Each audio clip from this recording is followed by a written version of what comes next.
So what do we do to level up people? We need more third places. We need to put more money in the pockets of young people. And also young people, especially men, recognize the dating apps are not the dating world. And that if you're not successful on dating apps, don't get too discouraged.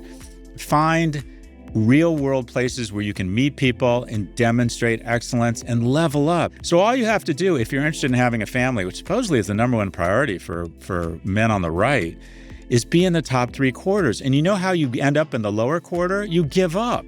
And you start resenting people for your fucking problems. No, boss, you're not involuntarily celibate. You're voluntarily celibate. Welcome to the fucking work week. Level up.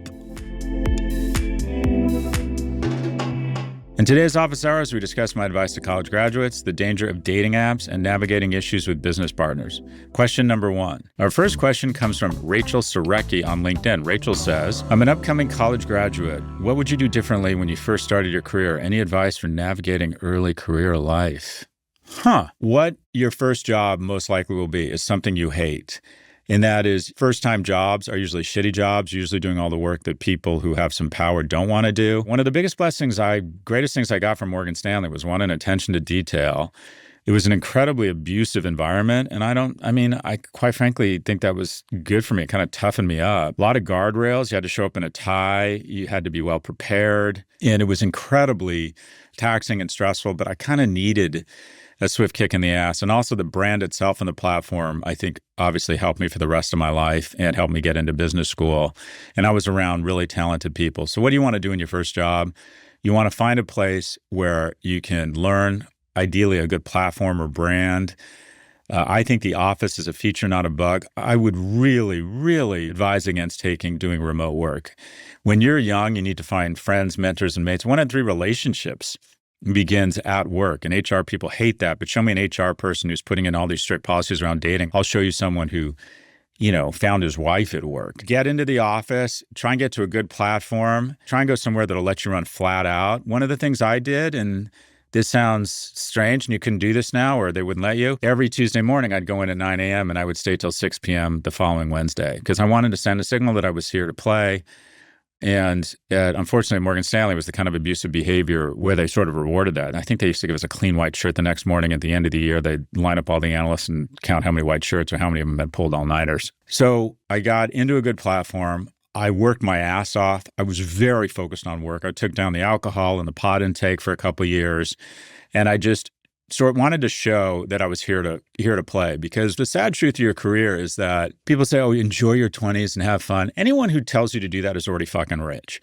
Unfortunately, in a capitalist society, your 20s sort of dictate your trajectory into your 30s and 40s, and your ability to kind of get to the right positions in your 30s and 40s to really then aggregate influence and economic security are somewhat a function of the trajectory or the scale or the velocity you establish in your 20s. The metaphor I would use is a projectile or a rocket getting into space, and that is the majority of the fuel expectorated in a launch vehicle, whether it's a Falcon Heavy rocket or Saturn rockets or whatever, it's in the first few miles. The lower orbit is soupy. It is really hard to get traction right out of school. So you want to burn a lot of fuel. What does that mean?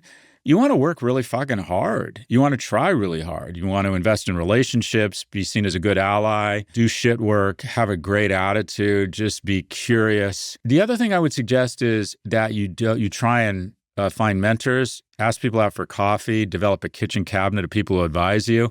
When you ask people for help and they say yes, they become emotionally invested in your success. The most loyal or patriotic Americans are veterans. Why? Because they've invested so much in America. And my first boss, this guy, Carter Cordner, I used to constantly be in his office asking for advice, and he started taking me to UCLA basketball games, and he took a shine to me.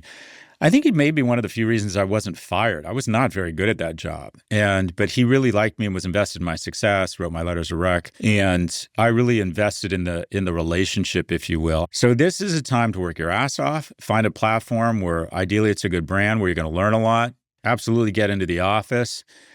Try and invest in relationships, and also just realize it's a soupy atmosphere and you're going to burn a lot of fuel. You need to try really hard and work really hard. And also forgive yourself if you don't like what you're doing. That's a gift. I figured out almost right away I was not cut out to be an investment banker. And that's a gift too, because I realized what I didn't want to do. But that's fine. Your 20s is for workshopping, not only finding what you like to do, but what you don't like to do. Now, having said that, give everything at least 2 or 3 years. Try really hard, show up, be on time. And the objective in your 20s is not to find your passion.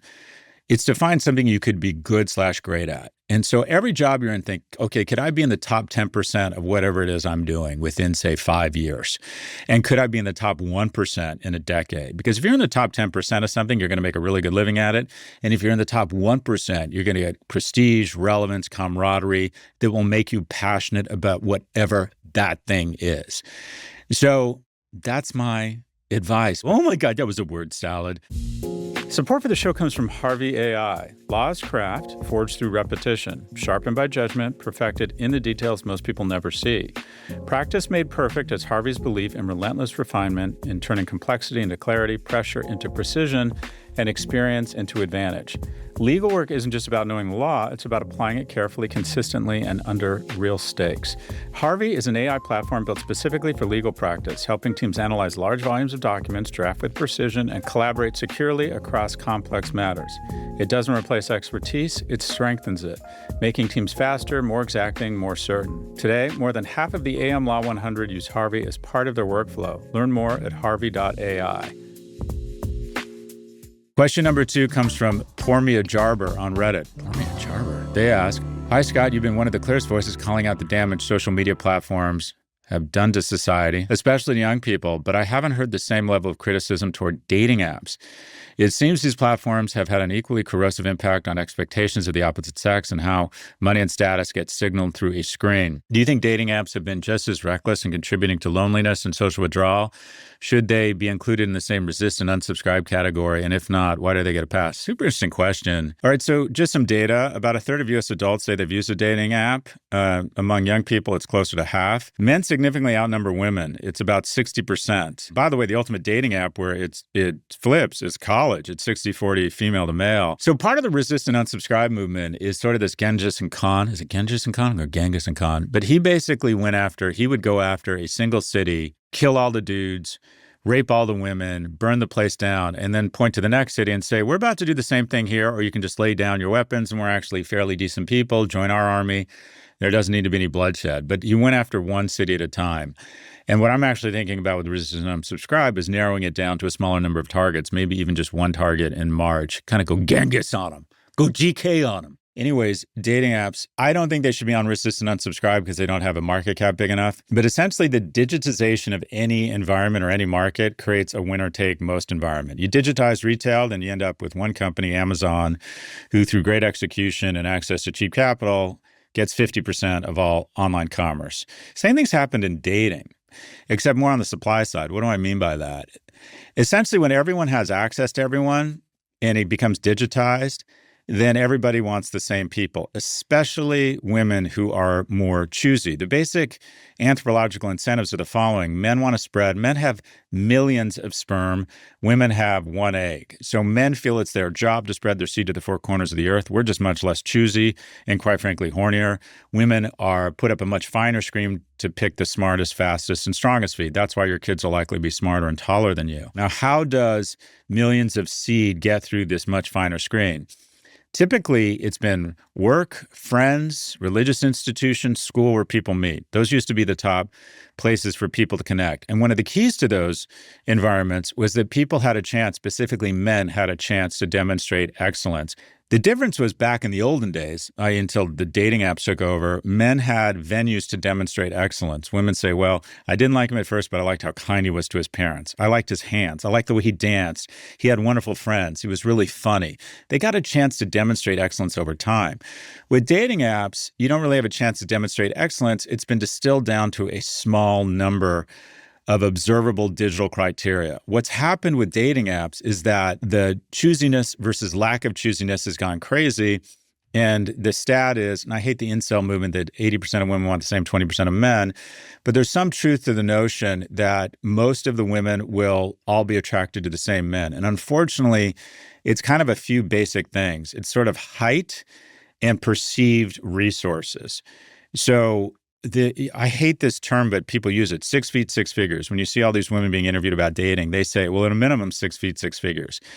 Because 6 feet, if you will, or height is measurable. Height was an issue when I was younger and mating, but it wasn't the issue it is now. Online dating has taught people to think, okay, here's a distillable, analytical, measurable metric, height.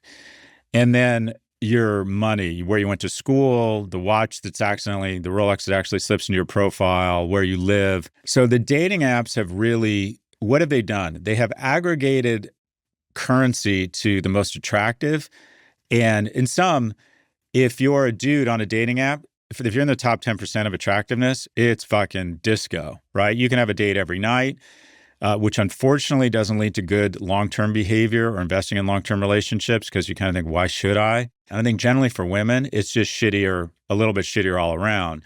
And the bottom 90% of men end up just very discouraged and unfortunately start developing kind of misogynistic tendencies because they hold women accountable for their rejection or their lack of self-esteem because they don't have a place to demonstrate excellence. And also, there's generally a rule of threes that I apply to some of the young men I coach, and that is if you want to be in the top 5% of men in terms of attractiveness, you need to do only 3 things, especially young men.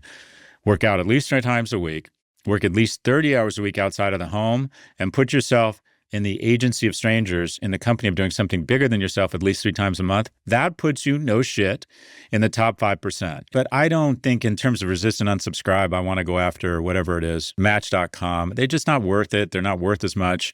Me going after dating sites, I don't know. I think they're bigger game to fell, if you will, or to go after. But the digitization of the dating market has become a winner-take-most attribute similar to the way America is being run. And I think it has really been harmful to most young people who are very discouraged, especially the bottom 90 of men. But also, it sort of leads men to give up on dating. Supposedly about 62% of men under the age of 30 aren't even trying to date. And I fucking hate the incel movement. You're not an incel. You're a V-cell. You're voluntarily celibate. The majority of men through 99% of history have been involuntarily celibate. Yeah, you got to level up. There's very few things men would rather be doing than having sex, okay? But you've got to earn it. You've got to work out. You have to have a plan. You have to be nice. You have to persevere. You have to have resilience. You need to put on a fucking clean shirt, smell nice, groom, and then put yourself in the company of strangers where you can take risks and realize if someone's not interested in you and you're polite and excuse yourself, you're both going to be fine, right? Instead, they give up, start blaming immigrants for their economic problems, start blaming women for their romantic problems, and they become quote-unquote incels like it's a badge of honor. No, it's not, brother.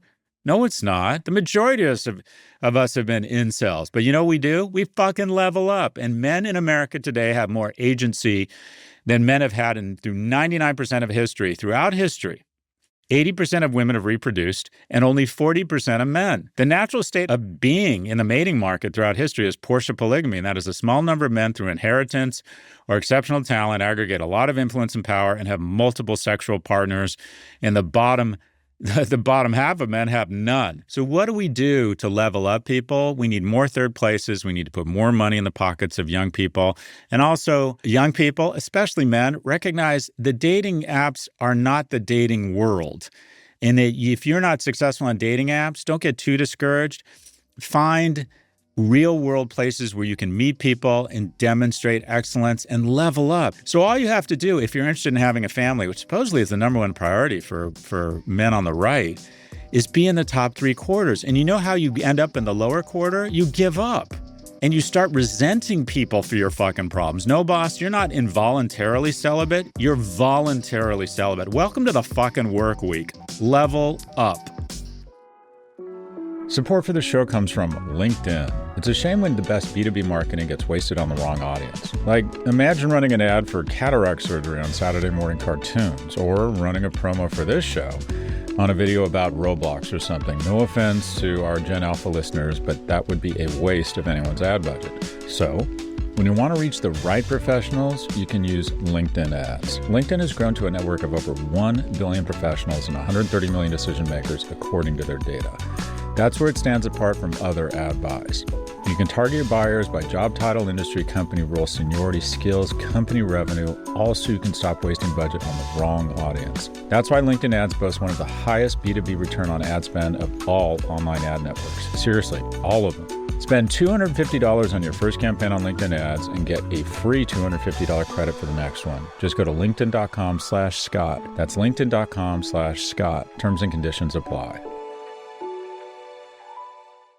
Support for the show comes from VCX, the public ticker for private tech. For generations, American companies have moved the world forward through their ingenuity and determination.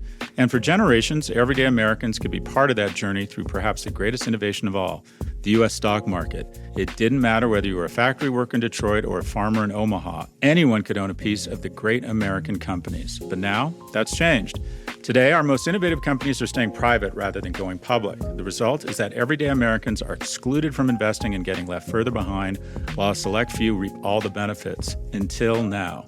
Introducing VCX, the public ticker for private tech. VCX by Fundrise gives everyone the opportunity to invest in the next generation of innovation, including the companies leading the AI revolution, space exploration, defense tech, and more. Visit getvcx.com for more info. That's getvcx.com. Carefully consider the investment material before investing, including objectives, risk, charges, and expenses. This and other information can be found in the fund's prospectus at getvcx.com. This is a paid sponsorship. Welcome back. On to our final question, which comes from Tate and Stormy on Instagram. How should I approach a business partner that I feel is taking on too many other projects? Have you experienced this? I have always started businesses with partners. I travel a lot for business. And inevitably, wherever I'm somewhere amazing, I'll be in Paris. I used to work with LVMH or advise them, and Clarins and Chanel. Inevitably, if I'm alone, I end up getting upgraded to the presidential suite with a view of the Eiffel Tower. And when I'm in a hotel alone in some amazing place, if I'm not with someone, it's like it didn't happen. And so building businesses with other people, it's just very rewarding. It's like building a life with someone else. From the age of 20 to 30, I just didn't have very many people in my life. And then when my mom died, I felt like when anything good happened to me, it didn't really happen because there was no one to celebrate it with. So I really enjoy building businesses with partners. Now, what you need to do is just have very fluid, open, respectful communication. I've typically started businesses with people that, I like or could be friends with. And I have started business with friends because the first thing you have to bring to a partnership is generosity. There's nothing that tears down a great small business like the partners feuding. That is oftentimes, that can just kill a business. So if your partner is working on too many things at once, what I would suggest is you're open and honest and say, look, in a small business, we need to be snipers here. It's got to be a sniper rifle, not a buckshot. It has to be, the specific crowds out the general. One of the key advantages of a small company is it can be so focused on such a small niche, you can just own it. At L2, we were competing against McKinsey, and I'm not exaggerating. We were beating them because we benchmark the digital footprint of prestige brands. That is just what we do. That's all we do. We don't do anything else. We're not going to do your supply chain. We're not going to do Gaddafi's PR, whatever else McKinsey does. We're not going to figure out the right shipping routes or if you should acquire a company. We're about, Vuitton, how does your Instagram and your mobile and your e-commerce measure up against Bottega Veneta or whoever they perceive as their competition? So focus is super important. And what I would suggest you have a conversation with your partners is just express your fears that we're spreading ourselves too thin, that as a small company, our advantage is focus. And if you guys continue to not get along, you may want to bring in a coach, or even if you can, I always tried to assemble boards, even when I didn't need them, because I thought they were helpful just to work through issues, get their advice, they're good for contacts. But you guys may want to enlist a coach or someone who you both like and trust to kind of mediate. I have a friend who has a sports league, and his partner, they have built something amazing, but quite frankly, they don't get along. So having someone that you guys can meet with regularly, maybe assembling a kitchen cabinet to say, no, these 2 or 3 things are worth taking risks on, your partner trusts, or they can say, yeah, this guy's right. You're spread too thin. You need to, these all may be great opportunities, but maybe not great opportunities for you right now because you need to be focused. In sum, open, honest, generous dialogue. And 2, if that's not working, bring in an outside party that you both respect and trust to discuss through these issues and help you make decisions. That's all for this episode. If you'd like to submit a question, please email a voice recording to officehours@profgmedia.com. That's officehours@profgmedia.com. Or if you prefer to ask on Reddit, just post your question on the Scott Galloway subreddit, and we might feature it in an upcoming episode.